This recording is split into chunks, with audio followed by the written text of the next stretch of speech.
Señor mío y Dios mío, creo firmemente que estás aquí, que me ves, que me oyes.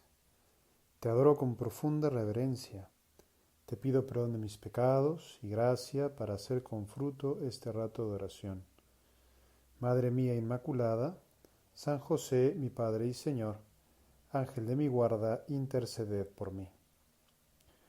Pues el Evangelio del día de hoy nos cuenta una pena de Jesús, algo que seguramente le debió haber dolido en el alma. Y es que Jesús, como no podría ser de otra manera, predicaba el reino de Dios, predicaba la palabra de Dios, y en algún momento decidió predicarla en su tierra, con los de su pueblo, en Nazaret, y se encontró con una fría recepción por parte de sus coetáneos, una fría recepción por parte de sus paisanos. En aquel tiempo Jesús se dirigió a su ciudad y lo seguían sus discípulos. Cuando llegó el sábado empezó a enseñar en la sinagoga. La multitud que lo oía se preguntaba asombrada, ¿de dónde saca todo eso? ¿Qué sabiduría es esa que le ha sido dada?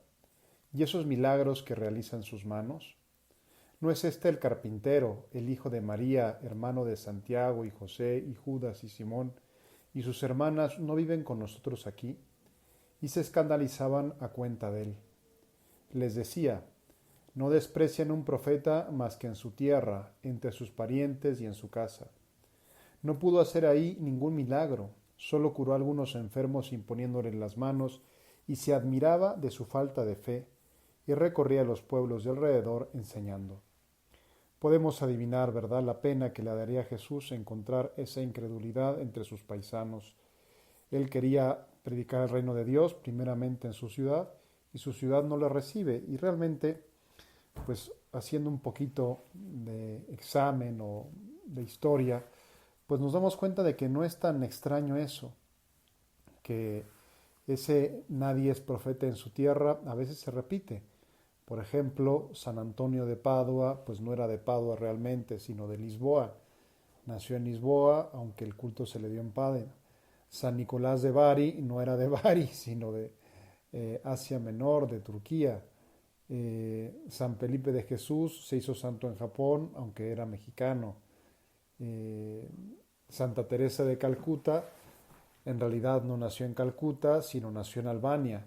Y como eso, muchos otros santos, muchas otras personas han tenido que predicar la palabra de Dios lejos de su tierra. A veces en la tierra, entre los familiares, nos cuesta más trabajo precisamente porque nos conocen, porque conocen nuestra peor cara, porque nos han visto en nuestros momentos malos. Y nos puede dar un poquito pues de reserva, ¿no? De vergüenza, de decir, ¿cómo voy a predicar yo el Evangelio si conocen todas mis trastadas, conocen todos mis errores, me han visto de esta manera y de esta otra? ¿Qué les voy a decir yo? ¿No? Y realmente ahí vale la pena considerar que cuando hablamos de parte de Dios, no estamos predicándonos a nosotros mismos, estamos predicando a Cristo. No estamos diciendo algo que, pues no sé, es una teoría personal nuestra, sino estamos predicando la palabra de Dios. Estamos hablando en nombre de Jesucristo. Eh, Aunque nosotros no seamos Cristo, ¿verdad? No seamos tan santos como Cristo, pues claro que podemos ayudar a que otras personas conozcan a Cristo y que recorran ellas su propio camino. Jesucristo quiso hacerlo eso con los de su pueblo y se encontró con esa frialdad, ¿no? Con esa pues reticencia a aceptarlo. Ahora bien, al leer esta perícopa evangélica, quizá nos pueda golpear un poquito pues la referencia que hacen a la familia de Jesús, a sus hermanas, a sus hermanos pues meterse en la sombra de la duda, sobre todo sobre la virginidad de la Virgen. Y es bueno como aclararla, ¿no? Por ejemplo, sabemos que había un historiador del siglo segundo, de comienzos del siglo segundo, es decir, muy cercano a los sucesos que nos narran el Evangelio, que se llamaba Hegesipo. Y él pudo recoger testimonio de que San José, ahora que estamos en el año de San José, tuvo un hermano que se llamaba Cleofás. Entonces, Hegesipo nos da testimonio de Cleofás, hermano de José, es decir, tío de Jesús, que estaba casado con María la de Cleofás, que el Evangelio nos la presentan como hermana de la Virgen, y la cual era probablemente la madre de los 4 varones a quienes el Evangelio llama hermanos del Señor: Santiago, José, Simón y Judas. ¿Y eso por qué se entiende? Pues porque el arameo y el hebreo, que eran las lenguas que se hablaban en Palestina, no tienen palabras para designar a los primos y a los sobrinos, y utilizan la expresión hermanos para hablar de los parientes próximos. Y no es algo que se haya sacado de la manga ad hoc como para salir del paso. En el Antiguo Testamento, por ejemplo, se conocen casos similares. Y así, por ejemplo, a Lot, que se le llama hermano de Abraham, cuando en realidad era su sobrino. A Labán se le llama hermano de Jacob, cuando era su tío. A los hijos de Osiel y de Aarón, a los hijos de Cis y a las hijas de Eleazar se les llaman hermanos, siendo primos. Es decir, no es que nada más en este caso se haya dado. Hay otros casos en la Sagrada Escritura, digo, para tranquilidad nuestra.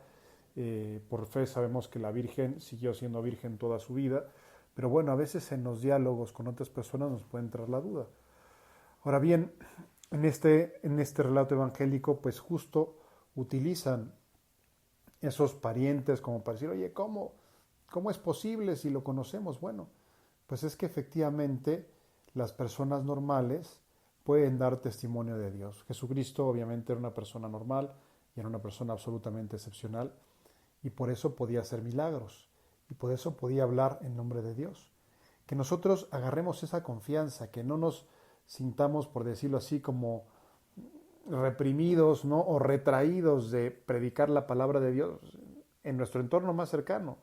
Jesucristo le habría hecho una gran ilusión que sus paisanos aceptaran la palabra de Dios. Nosotros por lo menos podemos intentarlo. Qué alegría pues que nuestros primos o que nuestros vecinos o que nuestros amigos de la infancia, si nosotros nos acercamos a Dios, pues les contagiemos esa cercanía como la gripa. Entonces, hay que contagiar el amor de Dios como se contagia la gripa a las personas que tenemos más cerca. De esta perícopa evangélica también llama la atención cómo lo reconocían a Jesús. Es el carpintero, el carpintero. A Jesús era conocido en su tierra por muchas cosas, pero por una muy importante: era conocido por su trabajo. Una persona que trabajaba y seguramente que trabajaba bien. En otras partes del Evangelio se menciona que Jesús era hijo de José el carpintero, el hijo del carpintero. Aquí en esta perícope evangélica nos dicen que él era carpintero, es decir, que él se ganaba el sustento con el sudor de su frente, con el trabajo de sus manos. Un trabajo que le daba un cierto prestigio, que le daba una posición en medio de la sociedad en la cual vivía. Un reconocimiento, era conocido por eso, por ser el carpintero. Hay que comprender también esas pobres gentes, esa gente sencilla, pues que alguien de carpintero pase a profeta, pero precisamente eso es lo necesario. Lo necesario es que las personas, tomando ocasión de su profesión, de su trabajo, del lugar donde están en el mundo, den testimonio de Dios. No esperar que un ser raro, extraño, venga y descienda del cielo a nosotros y nos anuncie cosas, sino al contrario, en nuestra cotidianidad, en nuestra vida ordinaria, tomar ocasión de eso para dar testimonio de la alegría que supone que Dios ha entrado en nuestras vidas. Por eso no es casual que en el Evangelio se mencione que Jesucristo era el carpintero.